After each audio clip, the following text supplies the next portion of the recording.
Welcome back. It must be Tuesday. So glad you could join us again. The announcement, of course, is that we are going to have a live auction at the Branson Convention Center October 16 and 17, and we hope that you'll join us there. We have made provisions for social distancing, for masks if you need them, sanitation, all of the stuff we're supposed to do is being done. And also, the situation might be a little bit different by October. We'll see. Hopefully it will be. In the meantime, let's go back to the 60s. I'm a child of the 50s and 60s. It was kind of a different time. We weren't hippies. We were beatniks. Go figure. Back then, in the early 60s, mid-60s, a fellow named Robert Pike. He wrote a book, and the title of the book was Mute Witness. Interesting. He turned it over to Alan Trussman. Alan Trussman had written a screenplay for another deal. That was the original Thomas Crown Affair. Well, he turned Mute Witness into a screenplay also. And then a company called Solar Productions, they pitched the project to Warner Brothers, and Warner Brothers said, let's do it, sounds good. Well, the result was the 1968 film Bullitt. Steve McQueen, Bullitt. Now, Peter Yates was the director, and I got to tell you that when you take the Thomas Crown Affair and look what they did there, and then you take a look at Bullitt, and you see what kind of guys these were, this Trussman that did the screenplays, and Yates that actually did the directing, and everybody else that he got involved in it. But then we're about cars. So let's go back to the cars. In 1964-5, Lee Iacocca was the vice president and general manager of Ford Motor Company, and he helped develop the original Mustang. And then later, after they got that rolling, he brought in Carroll Shelby. Now here you have a Mustang, then you got Carroll Shelby. So Carroll Shelby made it fast.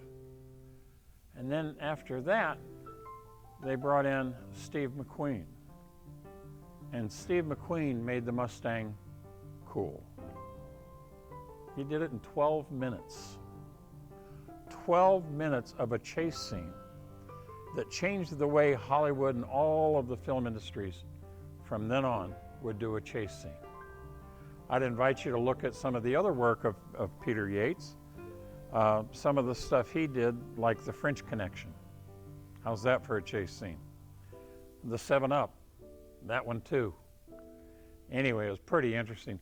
So here you have Steve McQueen, you got Peter Yates, you've got the Ford Motor Company had to be behind it somewhat. And so what they did, they needed to get these cars ready to do this chase scene. So who did they bring in? One of my old heroes. I mean, this is a guy from the 50s, and he inspired so many of us hot rodders into sports cars, but Max Bolchowski did it his way. His name was Max Bolchowski, and his famous cars, they were all race cars. They were called Old Yeller. And when I first started reading about those in Road and Track and Sports Car Graphic, I was absolutely inspired by this man who by that time lived in Southern California, and he was making his own cars from scratch. Oh, he was a fantastic, fantastic man. He also did a little bit of racing himself, and he was pretty darn successful. He beat big boys. He beat Corvettes of the day, and he beat Ferraris of the day with hand-built, home-built race cars. Max Bolchowski. Well, let's go forward to that chase scene. There's a guy in that chase scene who drives the '68 Dodge Charger. His name is Bud Ekins. Now, he did the heavy driving. You'll remember Bud Ekins. He's the driver with the great big horn rim, black horn rim glasses, and he's got the dirty looks. It's amazing. Every time I see that and see that picture of Bud, I look at him and I see my uncle. My uncle looked kind of like him and had the black horn rims, and he's the one that taught me how to drive fast. Anyway, what fun these guys were having. And Steve McQueen wanted to do a lot of the driving himself. He did quite a bit of it, but Bud Ekins did the real heavy driving. I'll give you a backstory on Bud.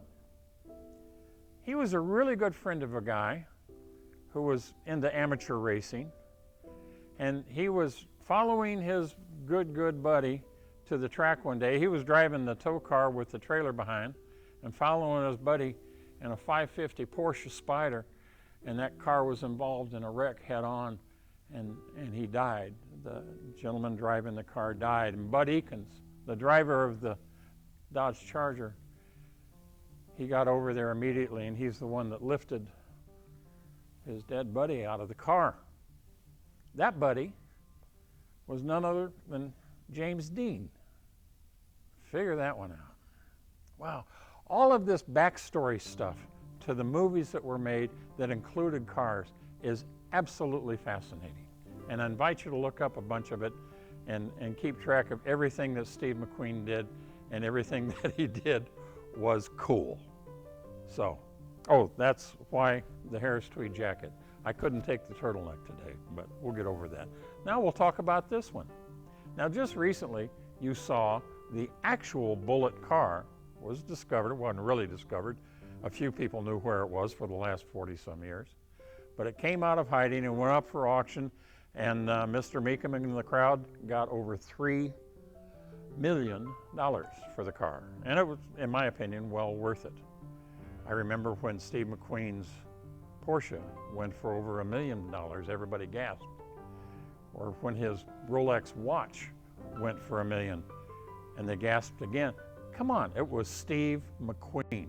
And if I had on a blue turtleneck and my Harris tweed jacket, my black, I'd need chukka boots too, because he wore chukka boots.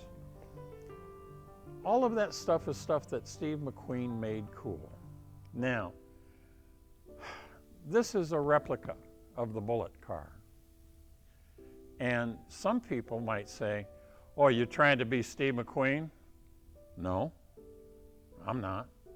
And the guy that had this car commissioned and had it built and made it into what it is, he wasn't trying to be Steve McQueen either. He thought it was cool also, and he wanted one. It's just like, oh, there's a Ferrari Testarossa. Well, I want to be like that guy. No, I want a Ferrari Testarossa. And that's what happened here. Now, Max Bolchowski did all of the setup for both the Charger and the Mustang in the film Bullitt. This one was done by a guy who is extremely well known in the Mustang world as making very, very accurate restorations. This is not a restoration, this is a reproduction. This is an homage, if you will. But it is accurate. Oh boy, is it accurate. It's the right body, it's the right stance, it's the right wheels. It's even got the side markers in the right place. It's done really, really well, and hopefully we'll have a driving video in it so you can see the interior as well. It's just a beautiful car. The engine compartment is as it should be. And what it is it's a 390 V8, of course, with a 750 Holley. It's got 428 heads and headers. Not 428 headers, but headers for a 428 head.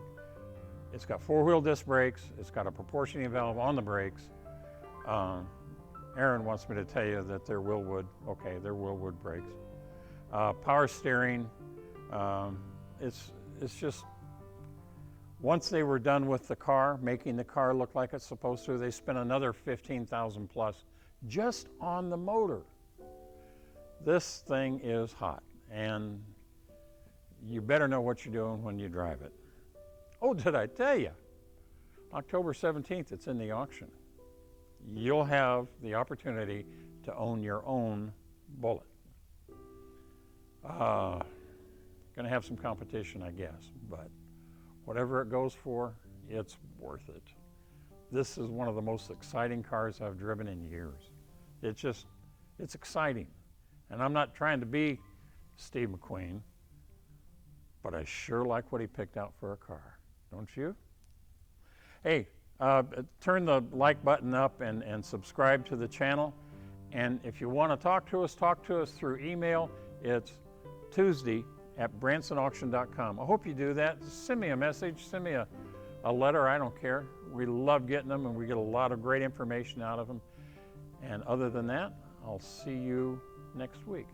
Have a great day.